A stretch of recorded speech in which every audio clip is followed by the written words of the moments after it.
Olá, seja muito bem-vindo à programação da TV Câmara. A partir de agora, você vai acompanhar as principais novidades do TSE, Tribunal Superior Eleitoral. A menos de 3 meses das eleições, é importante que você saiba como funciona o processo eleitoral e o que fazer no dia das eleições.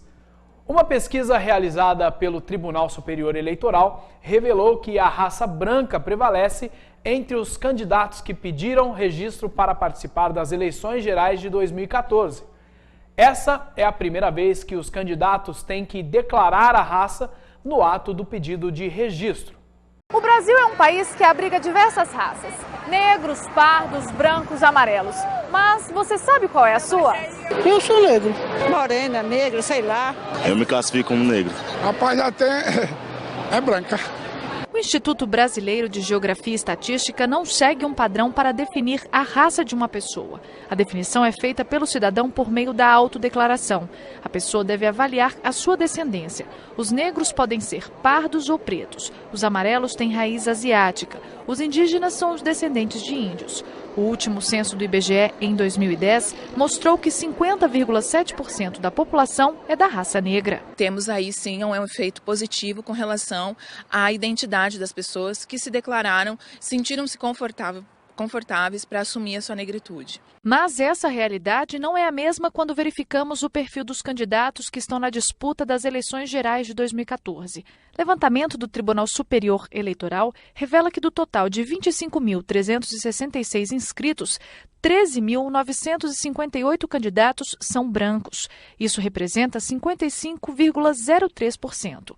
Os dados revelam ainda que os da raça parda correspondem a 34,96%.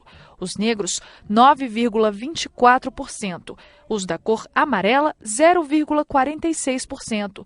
E os que se declararam indígenas, 0,32%.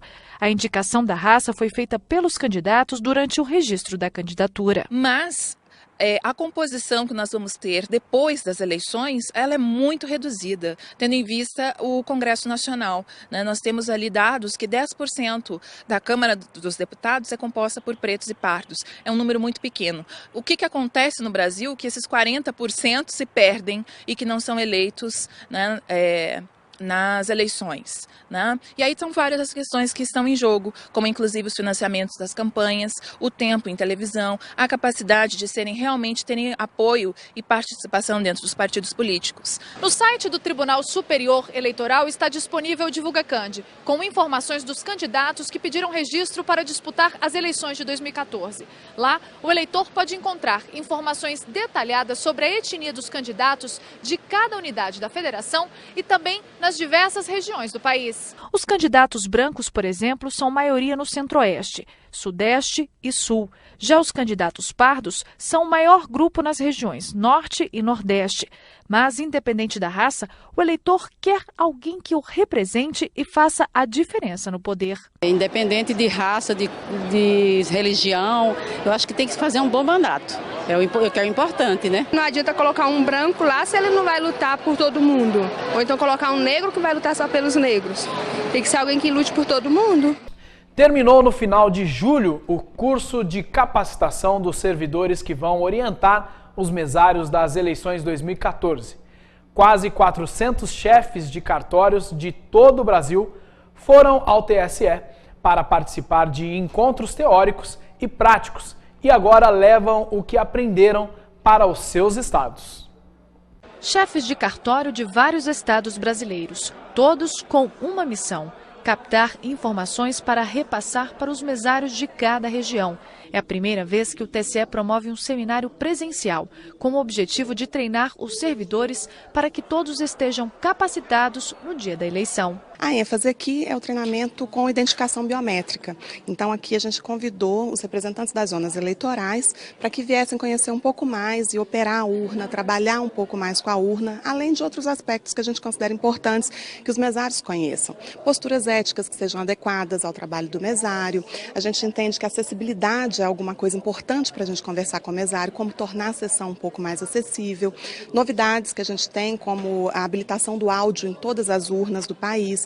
O curso Capacitação dos Multiplicadores do Treinamento de Mesários com Biometria Eleições 2014 foi dividido em 2 partes, teoria e prática. Neste ano, os mesários dos municípios que vão usar a identificação biométrica terão que operar um novo equipamento, o microterminal, que irá receber as informações das impressões digitais dos eleitores. E tem outra novidade: as fotos do caderno de votação serão coloridas. Ajuda bastante para poder verificar se aquele eleitor que está apresentado na frente do mesário é o mesmo que está ali na foto, porque às vezes existem nomes parecidos, nomes iguais, então isso tudo são mais elementos que ajudam a identificar, individualizar o eleitor efetivamente. Os alunos foram preparados para gerenciar crises. Todos tiveram que passar por 4 situações que podem surgir no dia da votação. Entre elas, dificuldades como o erro na leitura da digital. O eleitor terá, no máximo, 8 tentativas. O eleitor não reconhecido, de novo. Se a digital não for encontrada, o mesário saberá como agir. A gente tenta identificar o eleitor com os dados que nós temos no caderno de votação, né? A foto e com o documento que ele apresenta também com foto e a foto que tem no caderno de votação. Se a gente reconhecer que é aquele eleitor, a gente pode liberar para ele votar.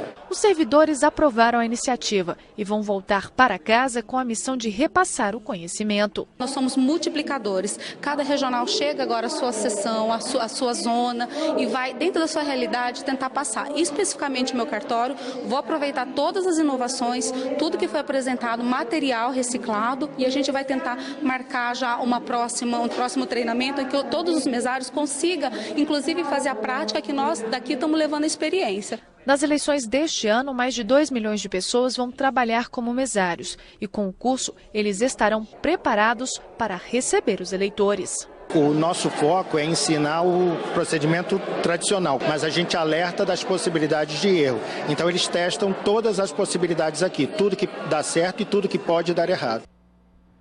Você vai conhecer agora o Divulga Cand. Ele é mais uma ferramenta à sua disposição no processo eleitoral. Dê só uma olhada.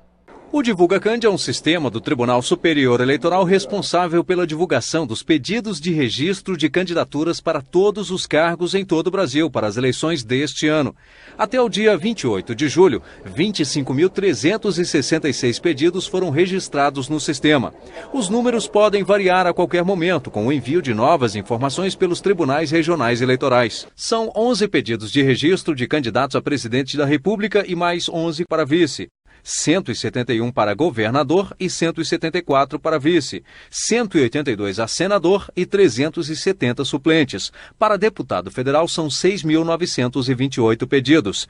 16.515 querem disputar o cargo de deputado estadual e, no caso de deputado distrital, são 1.004 solicitações. São Paulo e Alagoas são os estados com maior número de pretensos candidatos a governador, 9 cada um. Em seguida vem Minas Gerais, Paraná, Santa Catarina e Rio Grande do Sul com 8 cada. Já os estados com mais pedidos de registro para senador são Pará e São Paulo, com 11. Em seguida, com 10, vem Amapá. O maior número de pedidos de registro de candidatos mesmo é para deputados federais, estaduais e distritais. Ao todo, são 24.447 solicitações. Desse total, São Paulo, com 1.460 e Rio de Janeiro, com 1.068, são os estados com mais solicitações de candidatos a deputado federal. Os dois também lideram o ranking de pedidos para deputados estaduais, 2.097 e 1.983, respectivamente.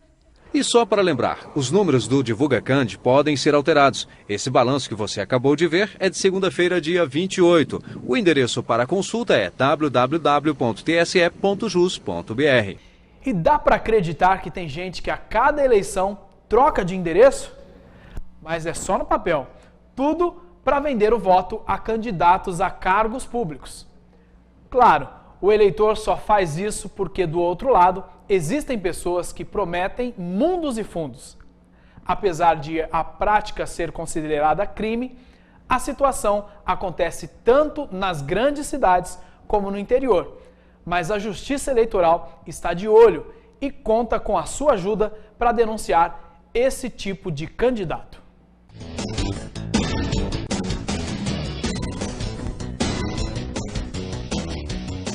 Há 2 anos, Ricardo deixou Porto Alegre para morar em Brasília e, como faz questão de votar, transferiu o título. Fiz questão de trazer meu título para cá, porque acredito nesse direito do cidadão de votar. Eu acho que é através da urna que a gente consegue passar a nossa vontade, que a gente consegue escolher, é a única maneira que a gente tem de também poder dirigir esse país. Por isso que eu acredito que é tão importante o voto. A transferência do título é permitida se o eleitor estiver morando em um novo local há pelo menos 3 meses. O problema é que muitas vezes o eleitor nem sempre tem a intenção de morar em uma cidade para valer. Existem aqueles que, para ajudar um determinado candidato, fraudam o processo de mudança de domicílio eleitoral.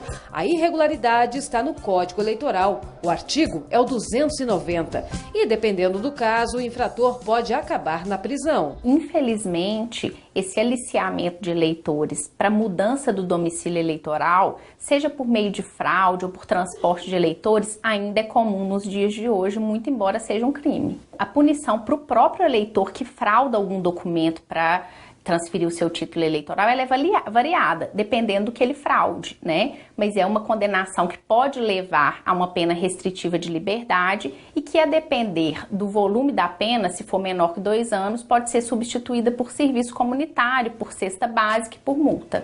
A especialista explica ainda que, apesar de todo o controle da Justiça Eleitoral, há desafios no combate a essa prática. O principal desafio das pessoas é não se deixar levar por esse tipo de prática ilícita, né? As pessoas precisam ter consciência de que elas não estão ajudando a ninguém. Pelo contrário, elas estão prejudicando o processo eleitoral, beneficiando pessoas desonestas e dificultando o trabalho da Justiça Eleitoral e principalmente praticando um crime.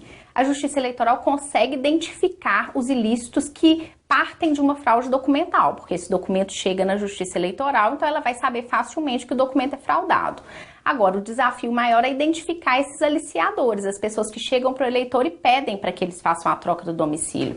Tanto aquele que for abordado precisa denunciar, como aquele que souber que essa prática está sendo feita, que denuncie também. As transferências irregulares sempre são avaliadas, porque pode ser que uma determinada transferência seja feita em grupos, né, para, vamos dizer assim, conduzida por algum pré-candidato. Mas aí a avaliação é caso a caso.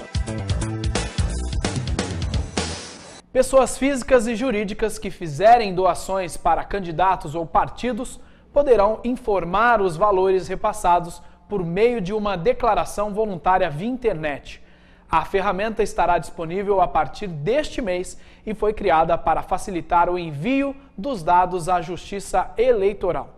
O eleitor tem um papel importante. Além de escolher um representante político, pode colaborar com os servidores da Justiça Eleitoral na fiscalização das contas apresentadas pelos candidatos. A partir de agosto, o portal do Tribunal Superior Eleitoral vai exibir uma área em que pessoas físicas e jurídicas poderão se cadastrar e informar sobre doações ou fornecimentos de bens e serviços que fizerem as campanhas de candidatos a deputado estadual, distrital, deputado federal, senador, governador e presidente da República. Essas informações são de vital importância para que a Justiça Eleitoral não fique atenta apenas àquilo que é declarado em caráter obrigatório pelo candidato, né? E que ela busque informações na sociedade, junto a pessoas físicas, doadores ou fornecedores de campanha. As informações repassadas pelos doadores serão cruzadas com as contas apresentadas pelos candidatos. Se houver divergência, o candidato será autuado. O primeiro passo é primeiro diligenciar o candidato, né?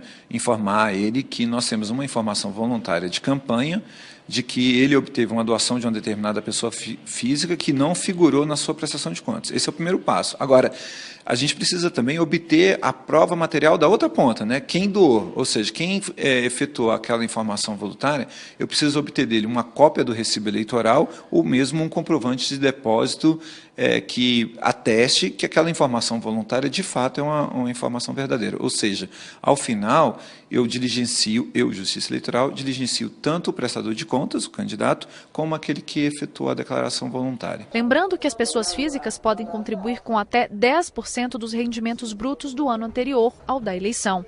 As pessoas jurídicas podem doar até 2% do faturamento também no ano anterior. A possibilidade de se fazer a declaração voluntária de doação por meio eletrônico foi uma inovação que aumentou a participação do eleitor na fiscalização das contas eleitorais e partidárias. Antes disso, as declarações só podiam ser feitas à mão e pessoalmente, o que exigia um deslocamento aos tribunais regionais eleitorais. Com a implementação do sistema, a partir das eleições de 2010, o número de declarações voluntárias aumentou muito.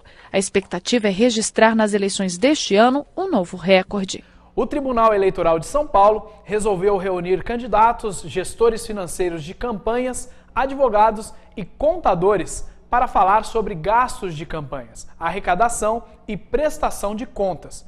Vamos ver como foi.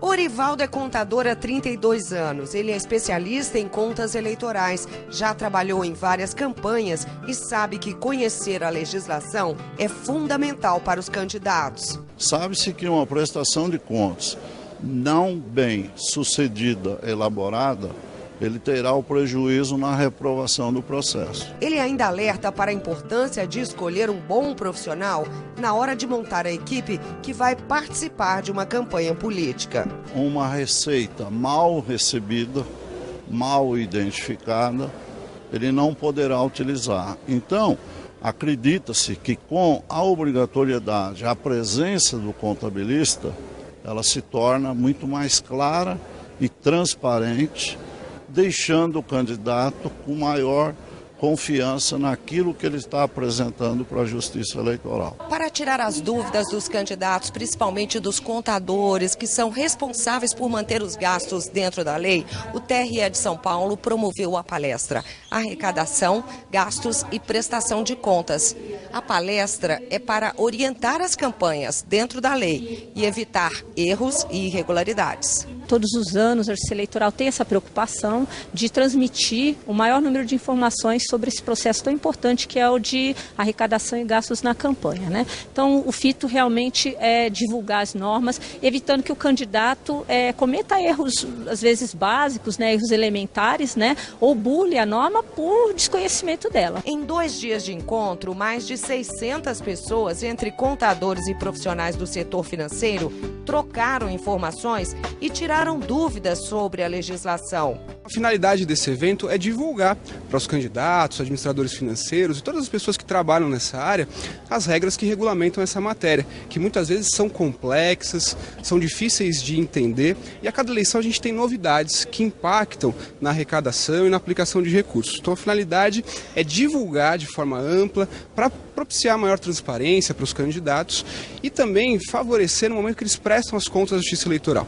E para você entender melhor o assunto, veja só o que a Justiça Eleitoral considera gastos de campanha: a confecção de todo o material impresso, aluguel de imóveis, transporte, produção de programas de rádio e TV, criação de sites, entre outros.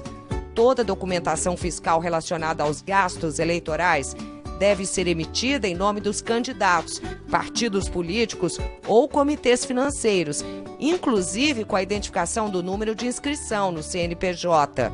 Os candidatos ou partidos que não prestarem contas ou tiverem as contas rejeitadas pela Justiça não vão obter a quitação eleitoral e perdem recursos do fundo partidário.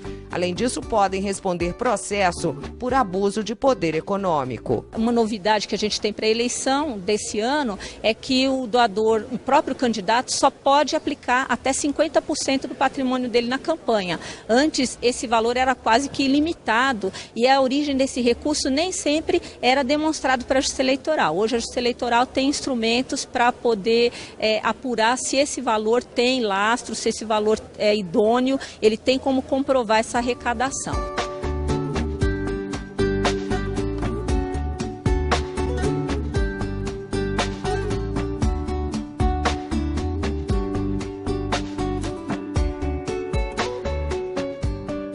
E a repórter Gisele Loureiro, mais uma vez, saiu às ruas de Brasília para falar com o eleitor.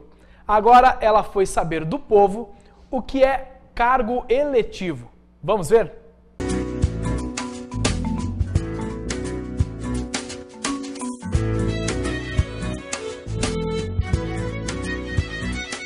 O Brasil Eleitor está em Brasília, capital do nosso imenso Brasil. E a cidade já deu provas de que sabe receber gente de todos os cantos. A mistura de sotaques é uma das características mais marcantes desse cantinho. E eu vou aproveitar toda essa diversidade para saber se o pessoal está antenado e sabe o que significa cargo eletivo. Vamos lá? São os cargos que são colocados pelos políticos. Você sabe o que é cargo eletivo? Não. Mas já ouviu falar? Também não. De eleitores, é isso? Cargo eletivo? Sei não. Eu posso até saber, mas assim, eu não tenho certeza.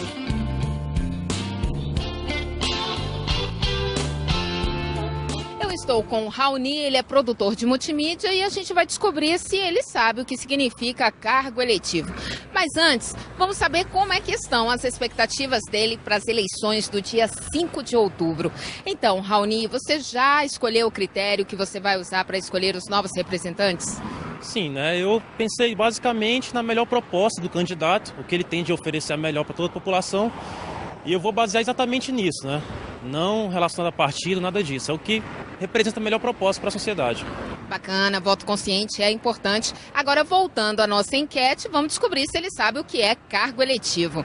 Então, vamos às opções. Letra A é o cargo ocupado por titular escolhido diretamente pelo eleitorado para exercer funções políticas.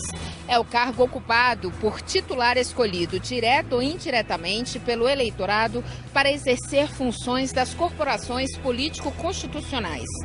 E letra C é o cargo ocupado por quem é escolhido pelo voto. Então, Raoni, qual alternativa você acha que está correta? Eu acredito que letra C. Então, quem vai dizer pra gente se você acertou é um especialista em direito eleitoral. Vamos conferir.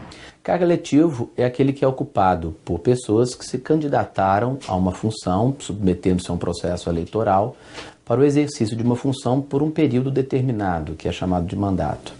É diferente, portanto, do cargo efetivo, cujo ingresso se dá por meio de concurso público, ou de cargo em provimento em comissão, cujo ingresso, cuja ocupação se dá por meio de critérios de confiança da autoridade que nomeia. Não foi dessa vez, Raoni, a resposta correta era a letra B, mas muito obrigada pela participação aqui no Brasil Eleitor. Eu que agradeço.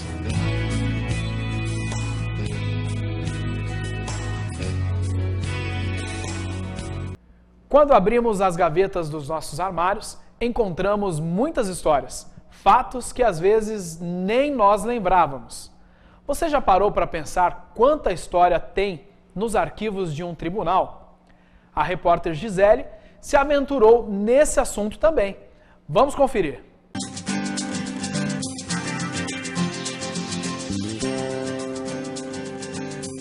Objetos, fotos, documentos históricos, processos, peças que marcam a trajetória da justiça eleitoral e das eleições no Brasil.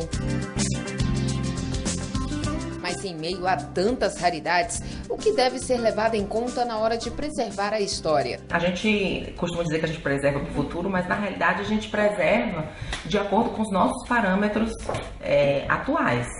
A gente nunca vai imaginar, por exemplo, hipoteticamente, a relevância de um determinado documento que, para nós, hoje parece ser um documento sem a menor importância. Hoje, cada tribunal regional adota um método próprio para conservar suas relíquias. E enfrenta muitos desafios para isso. Nós estamos pretendendo fazer uma reforma, já estamos planejando, já estamos com um processo encaminhado para a reforma do nosso espaço. Nós vamos precisar ampliar essa galeria dos ex-presidentes, porque já está completa, que trabalhar nisso. Mas para facilitar a preservação de documentos importantes, a meta da Justiça Eleitoral é padronizar as técnicas de conservação. Agora a gente está enfrentando o problema de escolha do software ideal para tratar esse tipo de documentação. Porque a gente vai ter desde documentos escritos, né, até objetos, e inclusive depoimentos, né, história orais. Então, a gente tem uma tipologia de registro muito variada.